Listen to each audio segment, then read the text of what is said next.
Welcome to TLC for the Soul podcast, where soul meets spirit. You have entered into sacred space.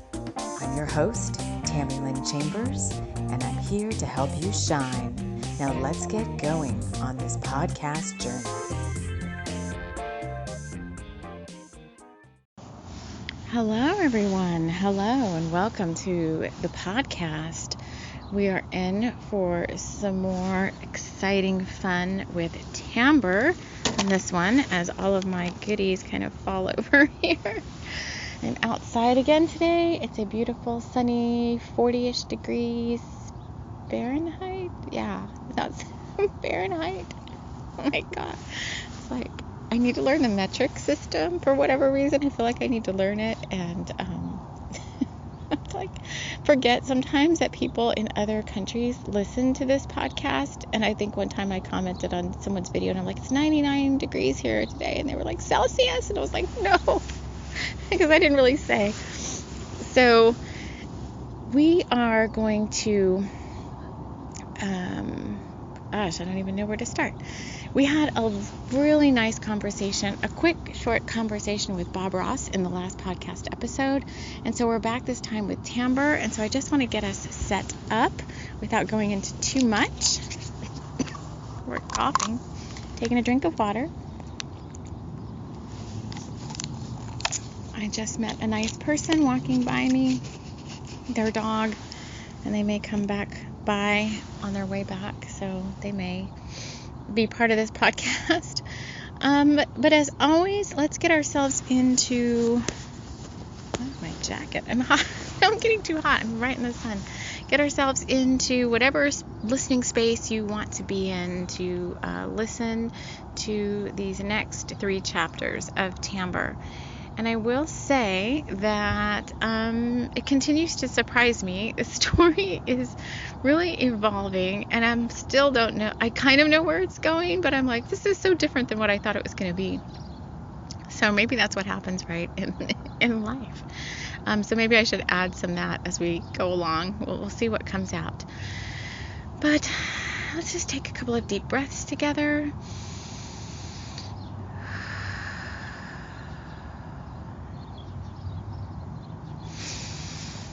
All right, I can sit a little more comfortably today. Kind of shuffle around a little bit. And again, you choose your listening experience, as we always say here on the podcast. Choose to just listen for Tamber the story. It's really fun. Or dive deeper and listen in for any metaphors or things that stand out to you as maybe being messages for you on your journey. Or thirdly, take it a step higher and call in your spirit guide team, or call in as part of listening to this podcast, maybe a spirit guide you've never worked with before. I am wrapping us all in sacred love, light, sacred fire circle of divine love and protection. Calling in your guide team and maybe listening for any messages or visions or anything they might want to share with you as we go through this episode. I kind of relate this. I don't know why this is coming up, but I absolutely love Bridgerton. I'm sure many of you listening probably have watched it, and if you haven't, on Netflix, you should just watch it. You should just watch it. Oh my God, I love it so much. I mean, I watched the whole thing now, and I'm always sad to get to the final episode. And this one, though, I don't know. I guess they've kind of left it open if there's going to be a season 2, but there doesn't necessarily have to be, because they kind of did close some storyline loops at the end. But it started out just being, not superficial is not the word, but it started out being kind of light-hearted, I guess. And at the end, it got so good with all of the metaphors and all of the messages and teachings about love and forgiveness. Oh my God, I get emotional just thinking about it. It was so good. So if you haven't seen Bridgerton, you need to binge out and watch it. It's so beautiful. Everything is beautiful. The actors and actresses are all beautiful. The costumes are amazing. the sets that they filmed in, like everything about it. I loved everything about it. And I guess, like, obviously Tamber isn't the Bridgertons, but I think she started out kind of superficial, and I really think it's going much deeper into some similar themes. And so I just see that congruency happening, or those parallels. It's just quite interesting to me. Because again, if you're new to the podcast, everything I do in terms of the work that I create is what I call channeled, okay? So in terms of these stories, they're done via stream of consciousness, or some call it automatic writing. I just set an intention in sacred space to write a story. The characters come in and I sit with them, and then I just stream of consciousness, like, write out the chapters. So I don't plan anything having to do with these stories. I don't know where. Obviously, I only call in stories that are going to have some significance for people's journeys of their highest light and best good. You know, I'm not calling in, like, I'm not calling in stories that have no meaning or any purpose, because that's not what I write about. You will find in all of my work, I write about, you know, higher light beings and, like, fun nature elementals and so forth. So again, here we go with the long intro. That's just the way it is. It's either long at the beginning or long at the end. I guess for some of you that maybe don't want to hear it, I guess I could start marking the beginning of the story, but you can just there's a message that it kind of all goes together, so maybe you shouldn't do that. So let's get into the story. Excuse me. When we last left Tamber, she had wiped Jamison's mind after, like, savagely, as the wolf shifter, killing that guy that had come to actually kill Jamison. And no explanation as to what she did or why. Why is she wiping people's minds? We still don't really know. So we're going to jump into that's where we left off, kind of in the forest. She wiped his mind, and now we're here at chapter 4, called Only the Lonely. As Jamison came down from his perch atop the mountain, he felt a strange tugging at his heart space. Something had just happened to him, but he couldn't recall just what. This dreamscape was quite different than the ones he'd been in before, but always he seemed to come to these distant landscapes after something weird happened between him and Tamber. All he recalled was the moment right before she shifted into a wolf. He remembered the skinny dipping and the feeling he had when he saw her before him, and he recalled a gunshot. After that, he had woken up here on this blasted mountain. How had he gotten here? It was all hazy. But he willed himself awake and found he was perched atop that silly little one they had set up at the Spectre and Book Coven private room. He didn't like being inside all that much. He did, just to placate them, but he never could stay around those Coven women very long. And his mind, it ached inside his brain. He half contemplated flying back to headquarters and ditching his assignment. He could always go back to undercover work again, but as a human man rather than this damn bird. He reminded himself that he was the one that wanted it this way. No sense in getting mad at HQ. They only recruited him because no one else wanted to work with the girl. He wanted the challenge and the reason for leaving his mortal man relationships behind. So he had gotten himself into whatever this was, and he was determined to see it through. He saw Polly Willikers enter the room, and he knew that the darn cat wasn't far behind. That Scratchy could really lay it on. I mean, what did he know about being a cat? Maybe the dratted thing really did have the most lucky position after all. It had been alive for who knows how long. But Scratchy rubbed him the wrong way. Why, he couldn't figure out right now. But when it came into the room, he bristled. Let me take this one out, he thought to himself as he lifted off the small perch and flew out the open window to the stoop below. And where was Tamber, he wondered. She must be meeting him here. He seemed to sense that she had told him to wait for her there, but what was the point of being her familiar if he never went with her anywhere? He surveyed the street corner.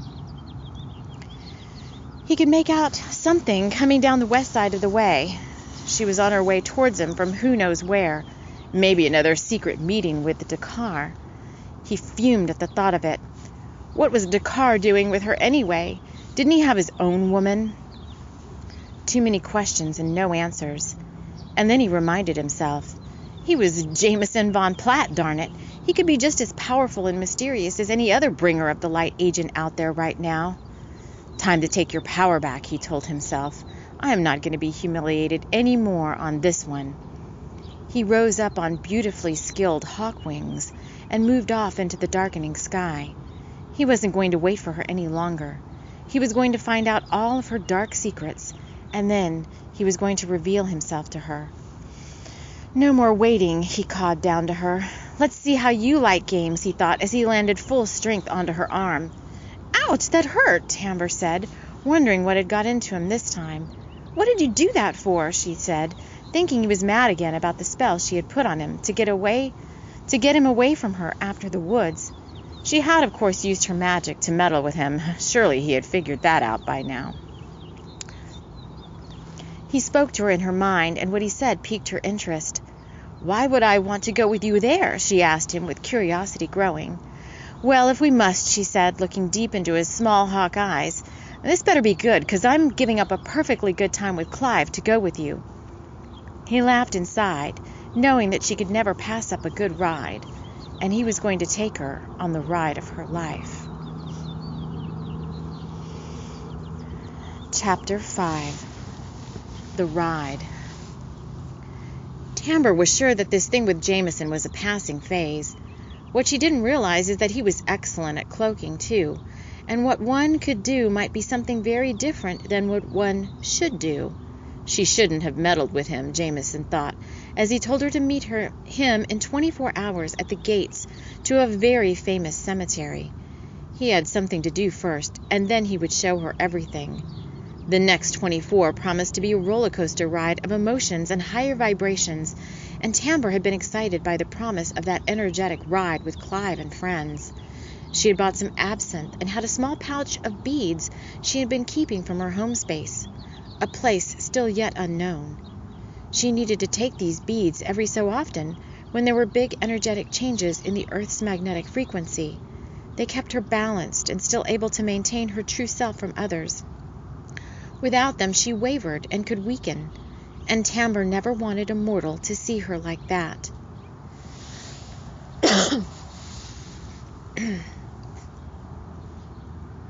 Her inner phone rang. HQ liked to communicate via telepathy most of the time. No contact tracers there. They knew full on how cell phones and inorganic tech worked. Jamison flew to HQ directly. No taking the back route this time. He called on his manager to meet him in a private room. He needed a break from this hawk routine. He needed to feel his man parts again. His angelic boss entered the room. Highcore was busy with a group assignment on the Archangel Michael ley line, but he put that work aside when Jamison called. Highcore was a very loving angel of the higher celestial realms. He had a lot of experience with working with higher light and beings who had been brought in to help with the Earth's upgrade. But Jamison always surprised him. It wasn't often that a mortal man wanted to change into a hawk to go undercover. He reminded himself that Jamison was no real mortal man. As Highcore walked into the room, he could feel that Jamison was ready to shift out of the experience, but he always offered time for another to express themselves even when the answers and higher knowledge swirled around him. He already knew the outcome of the meeting. I've got some complications in my current assignment, Jamison said, perched atop the large maple walnut table. I need to excuse myself as this agent's familiar for a little while. I've got another angle to work, Jamison said, knowing he didn't really need anyone's permission to take this silly spell off. He did like to work within the ranks when possible, though. Highcore listened intently. He did have one question that he couldn't quite intuit through Jamison's clever cloaking of his intentions. One must keep one's most clever manifestations close to the heart until it was time. Why are you wanting this, Jamison? Highcore said, attempting to suss out if this intention was truly heart-based. I'm still in my integrity, Jamison said gruffly, which is more than I can say for the girl, as she's been wiping my memories, he said, getting angry now. We've been aware of this for quite some time now, Highcore said with diplomacy. Are you going to teach her a lesson, Jamison? Highcore said, lifting his brow. You know it, Jamison said, flicking his wing up towards the heavens, sending a bright stream of divine light within and around himself. He sat looking larger than life atop the table. Highcore handed him a robe. With or without your approval, Jamison said, donning the robe and smoothing his long black hair back. He needed a shower. You have our approval, Highcore said, releasing himself from the room. And 24 hours, he said, trailing off as the door closed shut behind him.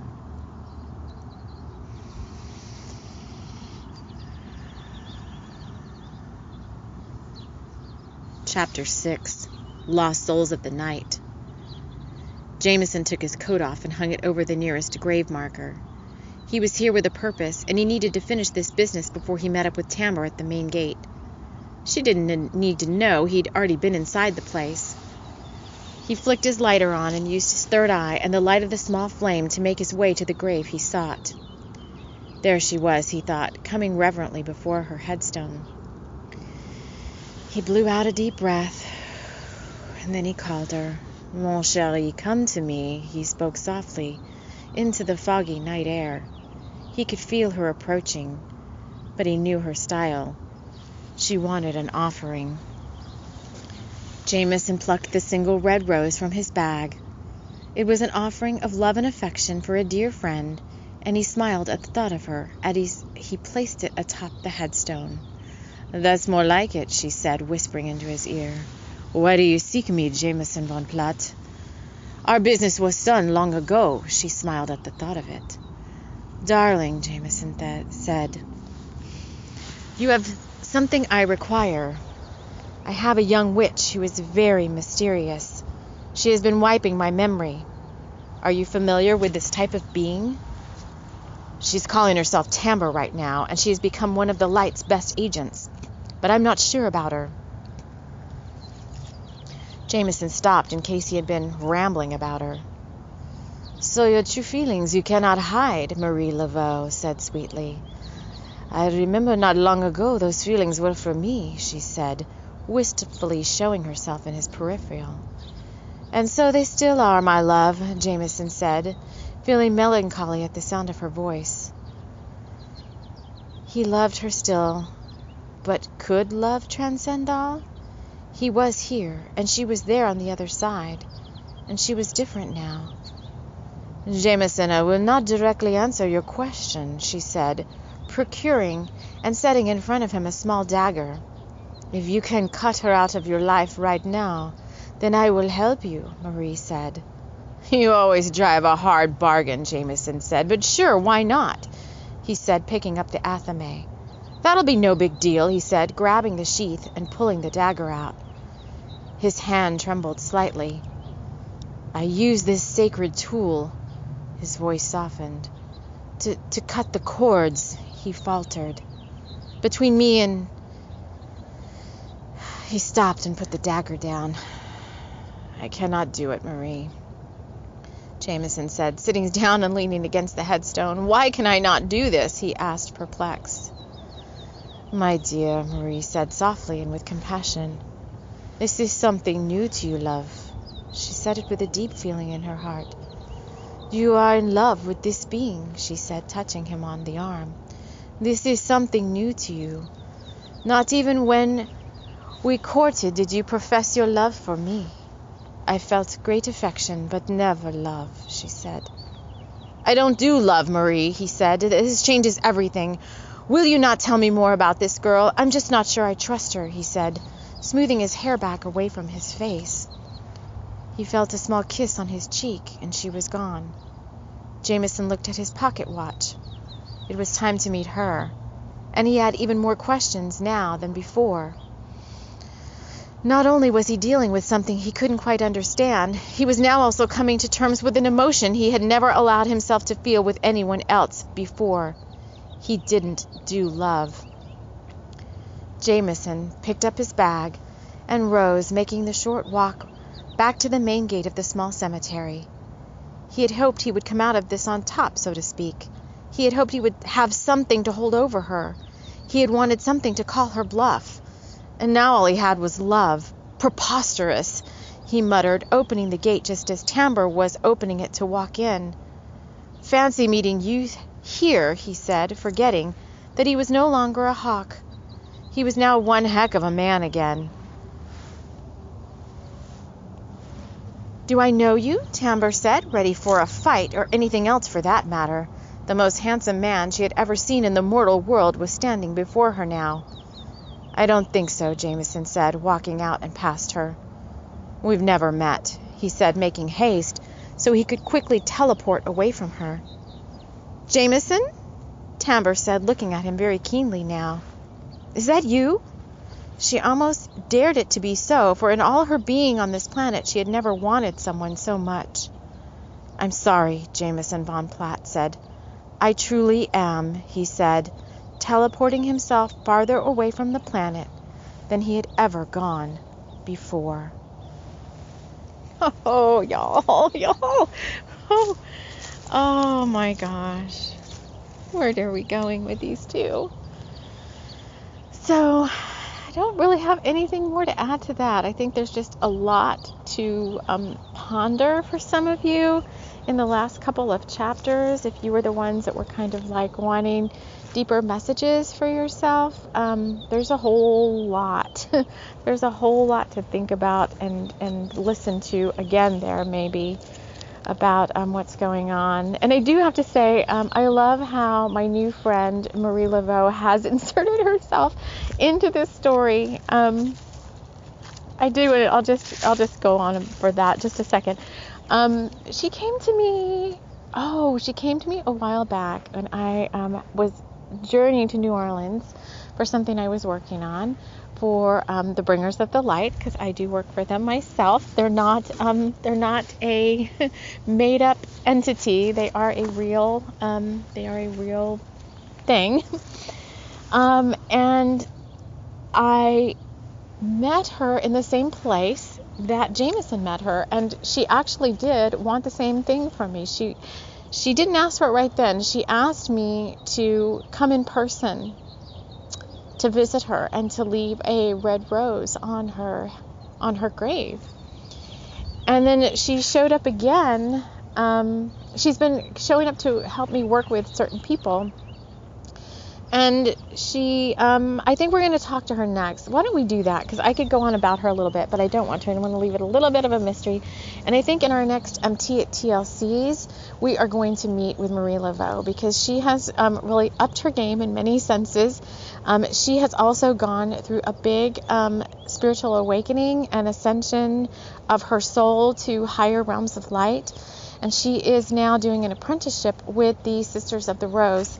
All of our beautiful Sisterhood of the Rose goddesses. So I think I will leave it here and say that I hope you will join me for that episode. I don't think that's going to be, may not be this month. I think next we have something else. I'm not sure, but I don't think it's Marie.